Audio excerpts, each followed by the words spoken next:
तो इसलिए परमात्मा हमें याद दिलाते हैं, राम नाम रटते रहो, राम नाम रटते रहो अंतिम सांस तक, जब तक घट में प्राण।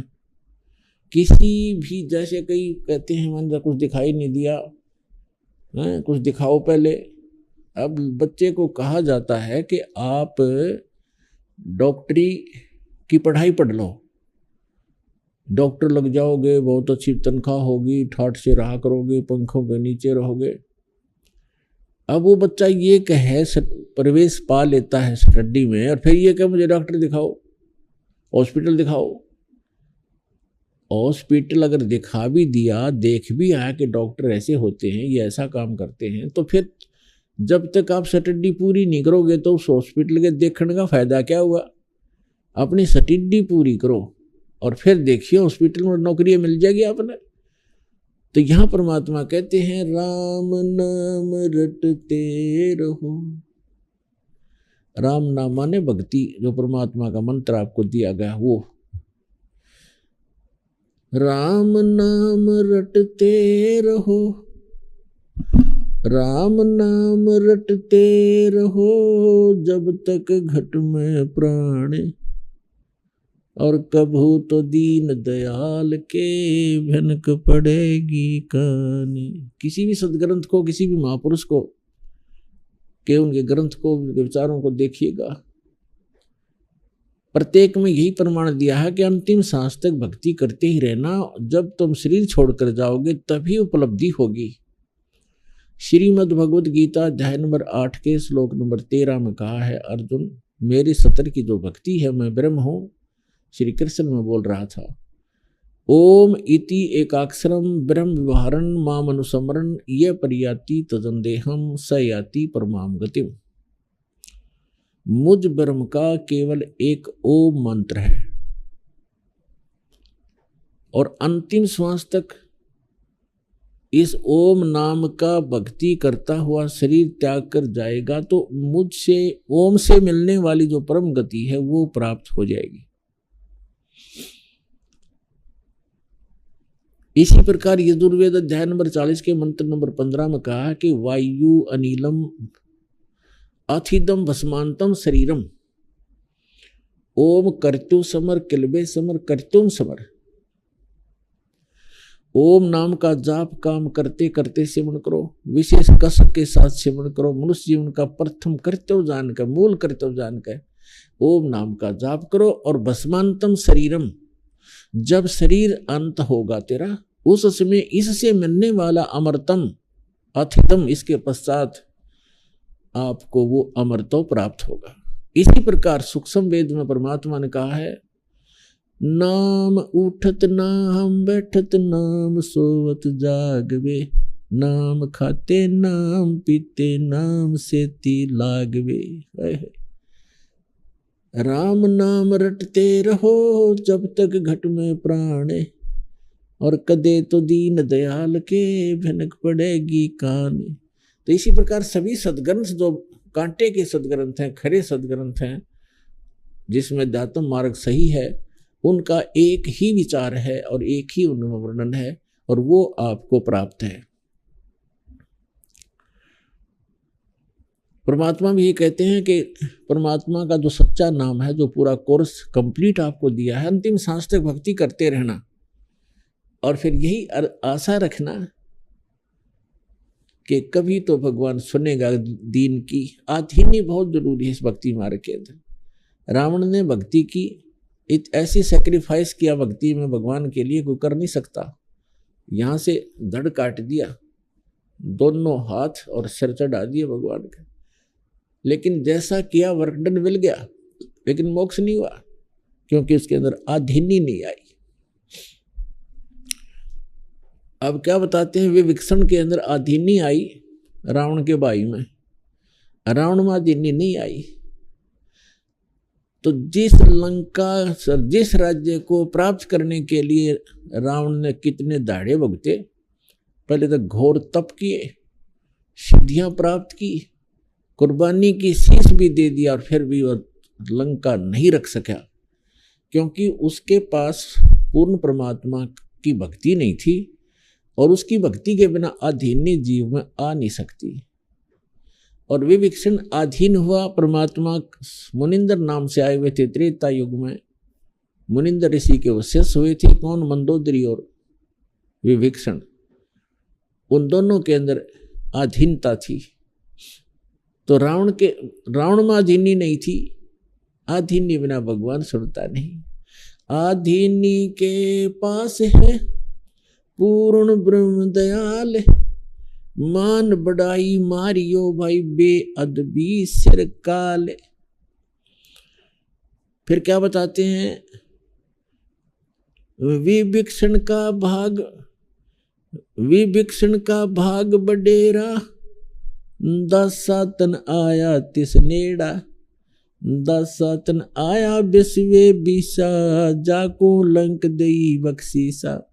ऐसा दासातन है भाई, लंक बकस्त्या देर न लाई। है। अब देखो, हम निमित्त बना देते हैं। राम ने विभीषण को राज दे दिया। राम ने विभीषण को क्यों दिया और को ना दिया? क्योंकि विभीषण परमात्मा की सतभक्ति कर रहा था, और वहां की जनता को एक अच्छे राजा की आवश्यकता थी जो भगवान से डरने वाला हो।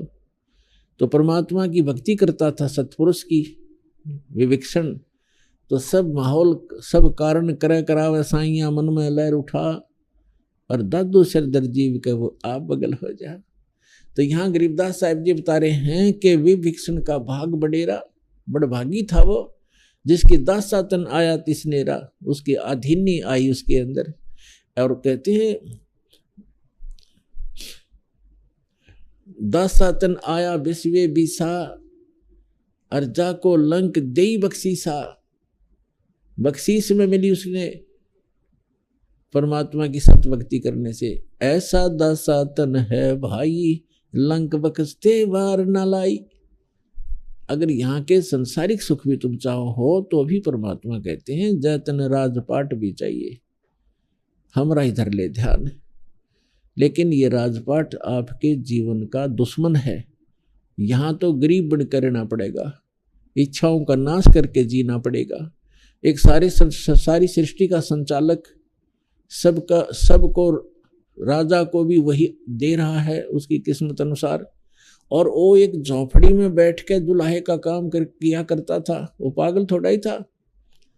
जो परमात्मा, जिसको हम एक धारण दुल्हा कहा करते, कवि कहा करते थे, और जिसके निमित्त 18 लाख व्यक्ति आ गए, और उन 18 लाख व्यक्तियों को मोहन भोजन खिलाया 3 दिन, और एक एक असर फिर एक दौर दिया उस झोपड़ी में बैठे ने। वो दुल्हा था, वो तो परमपिता थे, सारी सृष्टि के संचालक थे। लेकिन वो लीला क्यों कर रहे थे कि आपको जीने के लिए, इस भक्ति प्राप्ति के लिए, परमात्मा प्राप्ति के लिए, मोक्ष कराने के लिए ऐसे जीवन जियो जैसा मैं था। भगवान की रजा में राजी रहे, जो दे उसने खावे, और घनी इच्छा नहीं रखे। और यदि आपको आवश्यकता भी पड़ेगी इस जीवन में किसी भी प्रकार की, तो ऐसे मदद होगी जैसे परमात्मा ने 18 लाख व्यक्तियों को, 18 लाख 200 व्यक्ति आकर बारात में, और एक महीने पहले चिंतित हो जाता है पूरी फैमिली, आसपास के मित्र, भाईचारा भी दुखी हो जाता है कि 200 आदमी आओगे, खाने की व्यवस्था करनी है। और खाने के लिए घर वालों को बाद में कहते पहले बारात ने जमा दो, कहीं कम ना रह जा भोजन। 18 लाख कलेजा हिलजा प्रधानमंत्री का, 18 लाख आदमियों को एकदम भोजन खिलाना हो जाता है। तो वो क्या एक दुल्हाए थे? तो परमात्मा ने ये लीला की क्यों? कि भाई भक्ति पाने के लिए घने धन की जरूरत नहीं है, आत्मा निर्मल रखो, फिर आपके चरणों में रहेगी सारी चीज, हर वस्तु आपके चरणों में रहेगी। तो कबीर साहब कहते हैं, कबीर सब जग निर्धना, धनवंता ना कोय, धनवंता सो जानियो जिस पर राम नाम धन होए।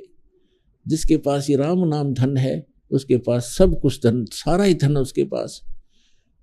और कबीर साहब कहते हैं, टोटे में भक्ति करे, कई दुखी होते हैं कि हमें बहुत कर्ज है, बड़ा दुखी है, टोटा बहुत है। कबीर साहब कहते हैं टोटे में भक्ति करे सोए सही सपूत, और मायाधारी मस्करे ना जाने कितने जालिए ऊत। वही सपूत है जो ऐसी स्थिति भगवान पर आस्था रखकर फिर देखना भगवान क्या उससे कोई छुपी है आपकी दुख, आपका दर्द क्या उससे छुपा है। एक पल में जिस दिन आप प्रसन्न होगा, आपने प्रसन्न करना पड़ेगा उसको, और हृदय से ये रखा कि भगवान जैसे रखोगे न्यू रोएंगे, भगवान भूखे रखो चाहे प्यासे, पर चरणों में रखना मेरे दाता। तो फिर देखना, फिर कहते नुकते ऊपर रीत जाएगा रे, करोड़ कर्म जल जाए तुम्हारे। जिस दिन आपकी समर्पित भाव हो जाएगा भगवान के प्रति, फिर देखना आप सोच भी नहीं सकते इतने सुख देगा भगवान। तो पुण्यात्माओं, आपका सौभाग्य है कि आपको ये स्थान मिला, सच्चा भगवान मिला, सच्चा नाम मिला। अब इसको बना के रखना, इस भक्ति को बर्बाद ना होने देना। जैसे माता गर्भ को रख यत्न बना, और ठेस लगे तो छिन्न हो तेरी ऐसे भक्ति जा। अब ये परमात्मा कहते समझा है तो सिर दर पाओ, भौर नहीं रे ऐसा दाओ। बोलो सतगुरुदेव की जय।